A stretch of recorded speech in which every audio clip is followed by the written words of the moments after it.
At 3:58 inches the morning, I was backing my pickup out of the driveway when my late wife's old hospice nurse stepped into the headlights and raised both hands like she was stopping traffic. I slammed the brake so hard my coffee flew out of the cup holder. She came around to my window in a raincoat, hair soaked flat against her face, her lips trembling from the cold. "Don't go to the courthouse, Sam," she said. "And whatever you do, don't take that blue folder inside." I stared at her through the glass. "Rose, what are you doing here?" She pointed at the folder on the passenger seat, the one my son-in-law had handed me the night before. The one he said would make everything easier when I signed the papers to sell our land. Her voice dropped to a whisper. "Your wife knew this day would come." Before I could ask what that meant, my phone rang. The caller ID said Chief Brooks. I had known Henry Brooks since he was a skinny patrolman with a bad mustache and too much confidence. He was the police chief now, I answered. He didn't say good morning. He said, "Samuel Mercer, listen carefully. Do not drive another foot. Your name showed up in a fraud warrant request 20 minutes ago, and the man who filed it is standing at the courthouse waiting for you." I looked at the blue folder, then at Rose, then out past my headlights, where the rain was falling over the old maple trees my wife had planted 40 years earlier. And for the first time since Ellen died, I understood something. My wife had not left me alone. Family, before I go any further, I want you to remember this. Sometimes the person who loves you most does not leave you money, or property, or a pretty speech at the funeral. Sometimes they leave you the truth, wrapped in a warning, waiting for the exact morning you are finally desperate enough to listen. The dashboard clock read 4:1. Rose opened my passenger door and took the blue folder off the seat like it might explode. She was 71, small as a bird, with arthritis in both hands and a stubbornness that had outlived every doctor who ever told her to slow down. "Inside," she said. "I have to be at the courthouse by 5. "No," she said. "That is exactly where they want you." I cut the engine. The silence after that was worse than the rain. We went into the kitchen through the side door. The house smelled like burnt coffee and lemon oil, the same way it had every morning since Ellen decided a clean kitchen was proof that the world had not entirely fallen apart. I had kept that smell after she passed. I bought the same cleaner, made the same coffee, left her yellow teapot on the stove, even though I never used it. Rose set the folder on the kitchen table, but did not open it. Instead, she reached into her coat and pulled out a plastic freezer bag. Inside was a small white envelope, sealed with clear tape. My name was written across the front in Ellen's handwriting. "Samuel, when he asks you to sign," my knees nearly gave out. I knew that handwriting. I knew the way she curled the S like she was tying a ribbon. I knew the slight slant that came when her hands were tired near the end. I knew it so well that my throat closed before I even touched the envelope. "Where did you get this?" I asked. "She gave it to me 3 days before she died," Rose said.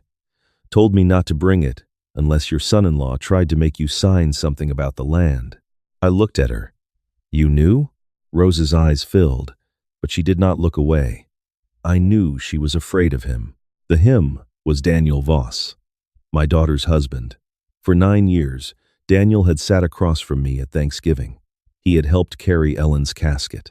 He had called me Dad in that soft, respectful voice of his, always with one hand on my shoulder and the other hand somewhere near my checkbook.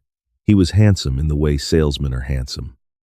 Smooth hair, clean teeth, shirts that never wrinkled, shoes that looked expensive even when he said money was tight. My daughter, Claire, married him after a hard divorce and 2 lonely years. He came into her life like an answer to a prayer. At least, that was what I thought. The land he wanted me to sign away had been in Ellen's family since 1949, 87 acres outside Franklin, Tennessee, mostly pasture now, with 2 old barns, a spring-fed pond, and a ridge of walnut trees that turned gold every October. Ellen called it Mercer Hill, even though it came from her side of the family. She said marriage meant names became less important than roots. Daniel told us selling was practical. He said Claire was drowning in medical bills from our grandson Owen's treatments. He said the developer was offering more than the land was worth. He said I was too old to manage it. too stubborn to see reason, too sentimental to make grown-up decisions. And maybe I had started to believe him. Grief does that to a man. It hollows you out, and then other people start putting their voices inside the empty places. Rose pushed the envelope toward me. "Read it." My fingers shook so badly I had trouble opening the tape. The letter was only one page. "Sam, if Rose is giving you this, then Daniel has finally pushed you toward the courthouse. I know you are angry that I kept this from you. You have every right to be. But I need you to breathe first, then think. Daniel does not want the land because of the developer. He wants the spring underneath it. There is a water rights agreement hidden in the old deed book, and if he controls Mercer Hill, he controls the only private spring feeding 3 planned subdivisions east of the ridge." I stopped reading. The spring. Ellen's grandfather had built a stone wall around it by hand. We used to take Claire there when she was little, lifting her over the mossy rocks so she could cup water in her hands and call it mountain cold, even though we were nowhere near the mountains. I kept reading. 3 years ago, I found copies of Daniel's emails in Claire's laundry room while I was watching Owen. He was corresponding with a land broker named Marston Pike. The sale offer is fake. The buyer is a shell company Daniel helped create. If you sign, the land moves through 2 companies and ends in his control. Claire does not know all of it. She knows enough to be ashamed, but not enough to be safe. My chest tightened. "Claire." I read the last paragraph twice because my eyes would not focus. "The blue folder will not contain a normal sale agreement. It will contain altered documents designed to make it look as if you have been secretly moving assets, hiding income, and defrauding Claire. If you take it to the courthouse, Daniel will claim you brought the papers yourself. He has already started telling people you are confused. Henry Brooks knows more than he can say on the phone. Trust, Rose. Trust Henry. And for once in your life, my stubborn old love, do not try to carry this alone." I pressed the letter flat against the table. For a long moment, all I could hear was the refrigerator humming and the rain tapping against the kitchen window. Then, I opened the blue folder. Inside were documents with my signature at the bottom. Except, I had never signed them. Bank transfers, property affidavits, a statement claiming I had used Claire's name on loan applications, a medical note from a doctor I had never met describing memory lapses, paranoid fixation on family property, and possible early cognitive decline. At the back was a deed transfer, Mercer Hill to a company called Green Valley Preservation LLC. My signature was already there. So was Claire's. Rose whispered, "Lord have mercy." I did not answer. Something in me went very still, not calm. No, calm is clean. This was colder than calm. It was the feeling a man gets when his heart has been hit so hard that it stops making noise. My phone rang again. Chief Brooks. "Sam," he said, "are you home?" "Yes." "Rose with you?" "Yes." "Good. Don't use your truck. Don't call Claire. Don't call Daniel. He has someone watching your driveway from a gray Tahoe parked near the old feed store." I looked toward the dark window. "Henry, what is going on?" He took a breath. I heard papers moving on his end. "Daniel filed an emergency petition last night. Claims you forged documents, threatened him, and attempted to sell family land without Claire's knowledge. He is asking the court to freeze your accounts and appoint a temporary conservator." "A conservator?" I said. The word tasted like rust. "Yes. Let me guess. Him." "No. A lawyer he controls. Same difference." Rose closed her eyes. Chief Brooks continued, "There's more. He also reported that you plan to bring fraudulent documents to the courthouse before dawn to destroy them before the hearing." I looked down at the blue folder.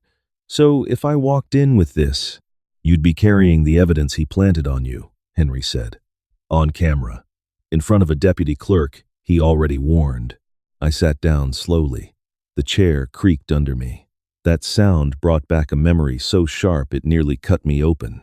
Ellen standing at that same stove, blue robe tied too loosely around her waist, telling me 1 year before she died that Daniel's smile never reached his eyes. I had laughed it off. I had told her she was being protective.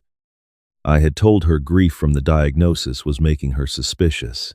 Family, when an old man tells you his greatest regret, believe him. Mine is not that I trusted the wrong man. It is that I doubted the right woman.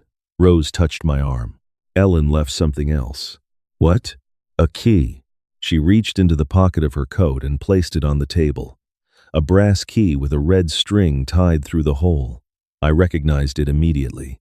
The smokehouse, I said. Behind the old farmhouse on Mercer Hill stood a stone smokehouse no one had used since the 80s.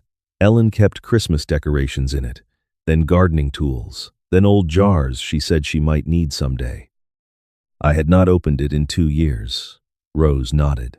She told me if the folder ever appeared, I was to take you there before sunrise. Chief Brooks heard her through the phone. I'll meet you on the back road in 20 minutes, he said. No lights until you hit Mill Creek. And Sam? Yes? Your daughter called dispatch at 3:12 a.m. She was crying. Then the line went dead. Every bone in my body turned to ice. We did not take my truck. Rose had parked her old Subaru behind the hedges, out of view from the road. I put Ellen's letter inside my jacket pocket, held the blue folder under my arm, and followed Rose through the rain like a man walking out of one life and into another. The drive to Mercer Hill took 15 minutes if you knew the back roads, 20 if you drove like Rose, who treated every curve like it might contain the second coming. The sky had begun to pale by the time we turned off Old Carter Pike. Mist lay low over the pastures. The black fence posts rose out of it like broken teeth. I could see the farmhouse at the top of the hill, its porch sagging on one side, its windows dark. Ellen had been born in that house. Claire had taken her first steps in the front room. Owen had learned to fish at the pond below it, and Daniel had nearly stolen it with a smile. Chief Brooks was waiting near the cattle gate in an unmarked cruiser. He was 64, broad through the shoulders, with a face weathered by 30 years of telling people news they did not want to hear. He stepped out wearing a rain jacket and carrying a thermos. Sam, Henry. We shook hands because old men sometimes do that when hugging would break them. He looked at Rose. You did good. She said, I did late. No, he said, you did on time. We walked up the muddy lane toward the smokehouse. Henry kept one hand near his holster, which told me more than his words did. Is Claire safe? I asked. We don't know yet. My stomach twisted. What do you mean you don't know? She called from her cell. Said Daniel had lied about the land and that she had proof. Then the call dropped. We pinged the phone near the courthouse, then it shut off. I stopped walking. He has her. Henry turned back. Maybe. Or she's hiding. Claire is smarter than people give her credit for. I wanted to believe that. God help me, I wanted to. The smokehouse door was swollen from rain. The brass key fought me, then turned with a hard click. The smell that came out was old dust, dry wood, and the faint ghost of hickory smoke from decades ago. Inside, everything looked exactly as I remembered. Cracked flower pots, rusted pruning shears, boxes labeled in Ellen's careful hand. Rose pointed to the back wall. Behind the seed cabinet, I moved the cabinet aside. Behind it was a square of plywood screwed into the stone. Henry handed me a pocket knife, and I worked the screws loose one by one until the panel came free. Inside the wall was a metal lockbox. On top of it sat a photograph, Ellen and Claire, taken at the spring when Claire was maybe 8. Claire had wet hair, muddy knees, and a grin missing 2 front teeth. Ellen was laughing so hard her eyes were closed. I picked up the photograph, and behind it was another envelope. Samuel and Claire, together, if possible, alone, if necessary. My hands began to shake again. Henry opened the lockbox with a second key taped under the lid.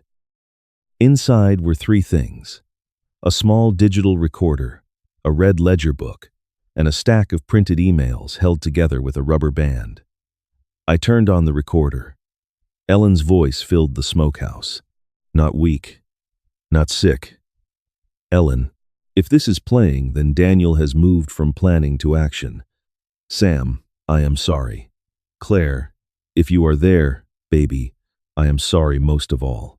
Rose covered her mouth. I leaned against the stone wall because my legs had forgotten their duties. Ellen continued.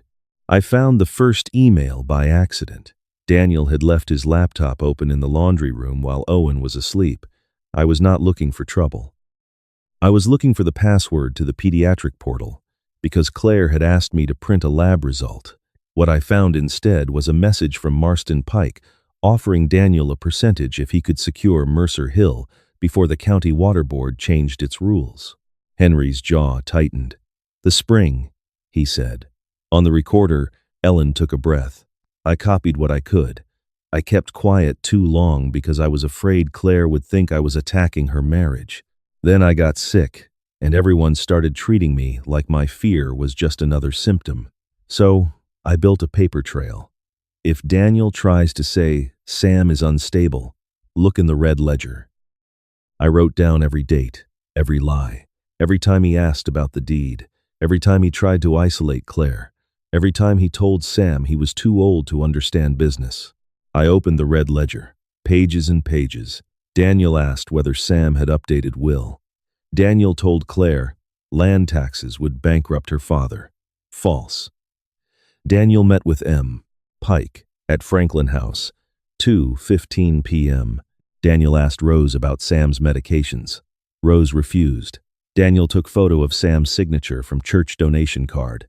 My breath caught. The forged signatures. Ellen had known. Then the recorder crackled. And Sam, my love, there is something you will hate hearing. Claire signed one paper. Just one. Daniel told her it was a medical hardship form to help with Owen's bills. I believe she did not understand what it was. But shame is a dangerous thing. He will use her shame to keep her quiet. Don't let him. Our daughter is not your enemy. She is trapped in a room you have not seen yet. I closed my eyes. Claire had been distant for months. Short phone calls. Missed Sunday dinners. Daniel always answering for her. Daniel saying she was tired, overwhelmed, embarrassed. I had thought she was pulling away from me. Maybe she was reaching out, and I had not known how to see it. The recorder ended with one last line. The land matters, but not more than our child. Save Claire first. Save the hill second. And Sam, if Henry Brooks is with you, tell him I always knew he was smarter than that mustache he had in 1982. For the first time that morning, Henry laughed. It broke halfway through. Then all our phones buzzed at once. A text message from Claire. Dad, I'm at the courthouse. Don't come in the front. Daniel has Deputy Rusk with him. I have Mom's second drive. I'm scared. I stared at the words. She's alive, Rose whispered. Henry was already moving. Back entrance. Records hallway. I know a way in. The courthouse in Franklin sits on a square with a statue out front and flags that always seem too loud in the wind. At 5:11 that morning, the building looked half asleep, except for the east entrance, where two black SUVs were parked under the awning. Henry drove. Rose sat in front. I sat in back with Ellen's ledger on my knees, and her voice still echoing in my head. Sam, Henry said, when we get inside, you let me talk. I'm not promising that. I know. That's why I'm telling you anyway. We entered through a side door near the records office. Henry used a key card and led us down a narrow hallway that smelled like Florus down wax and old paper. Halfway down, a woman stepped out of the shadows. Claire, my daughter, looked 10 years older than she had at Christmas. Her hair was pulled back messily. Her coat was buttoned wrong. One cheek was red, not bruised exactly, but touched hard enough by someone's hand to leave anger behind. I forgot Henry's warning. I went to her. She fell into my arms the same way she had when she was little, and nightmares drove her across the hall into our bedroom. I'm sorry, she kept saying. Daddy, I'm so sorry. I held her face in both hands. Look at me. She did. Are you hurt? She shook her head, but her eyes told me the truth was larger than the answer. Owen, with Melissa from school. He's safe. I breathed for the first time in hours. Claire reached into her coat and pulled out a flash drive wrapped in tissue. Mom gave this to me before she died, she said. She told me I would know when to use it. I didn't. I was so scared, Dad. Daniel kept saying you'd lose everything if I fought him. He said Owen's treatments would stop. He said you'd hate me if you knew I signed that paper. I could never hate you. You should. No, I said. That's his voice in your mouth. She broke then. Quietly, painfully, with one hand pressed against her lips because the courthouse echoed and fear had taught her to cry without sound. A door opened at the end of the hall. Daniel Voss stepped out with a leather briefcase in one hand and a smile already prepared. Behind him stood Deputy Rusk, a young officer I barely knew, and a thin man in a gray suit I recognized from Daniel's business dinners. Marston Pike. Daniel's smile faltered for less than a second when he saw Henry. Then it came back. Chief Brooks, he said. This is a family matter. Henry said, funny. Fraud usually says that before it becomes a criminal matter. Daniel looked at me. His face softened into concern. He was good at that. I will give him that much. He could make pity look like love. Sam, he said gently, you shouldn't be here. We talked about this. The stress is making you confused. There it was, the trap, spoken in the voice of a son. Claire flinched. I felt anger rise in me, hot and old, but Ellen's letter pressed against my chest inside my jacket. Do not carry this alone. So I said nothing. Daniel took a step toward Claire. Honey, come here. She moved closer to me instead. His eyes changed. Just for a moment, the mask slipped, and something cold looked through. Marston Pike cleared his throat. Chief, Mr. Mercer is currently the subject of an emergency petition. Any documents in his possession may be relevant to... Henry held up a hand. Careful, Marston. You're about to practice law in front of witnesses while not being a lawyer. Deputy Rusk shifted uncomfortably. Daniel saw it and adjusted. All we want, he said, is to prevent Sam from making a mistake that hurts his daughter and grandson. He has been hiding assets. Claire has been under terrible pressure.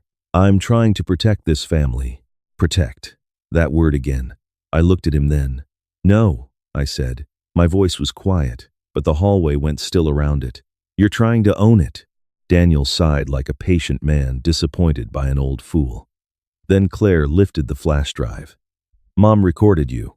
The color left his face, not all at once. It drained slowly, like water leaving a sink. Claire looked at Henry. There's a video on here. From our kitchen. Last November. Daniel didn't know Mom had installed the little camera by the pantry after her medication went missing. Rose whispered, I knew she bought that camera. Daniel turned to Claire. You stupid woman. There are moments in a man's life when he hears a sentence and knows there is no road back from it. That was mine. Henry stepped between us before I knew I had moved. Sam, he warned. Daniel realized his mistake and tried to recover, but the mask would not fit anymore. Claire plugged the drive into the records office computer at Henry's instruction.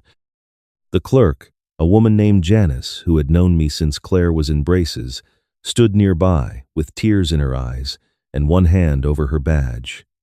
The video opened. Ellen's kitchen, our yellow teapot on the stove, Daniel standing by the pantry, phone to his ear. His voice filled the room. No, she's almost gone. The old man won't last 6 months after that. Claire is easy if we keep pressing Owen's bills. The land transfer just needs to look like his idea. Marston Pike closed his eyes. Daniel stood frozen. On the video, Daniel laughed. Once the spring rights are separated, I don't care what happens to the house. Burn it for all I care. Claire made a sound like something small, breaking. The video continued. And if Sam fights, we go with cognitive decline. I've got a doctor who'll sign. Men like him would rather die than admit they're slipping. Henry turned off the video. The hallway was silent. Then, Deputy Rusk removed his hand from his belt and stepped away from Daniel. Daniel looked around, calculating. His eyes moved from Henry to Claire to me to the side exit.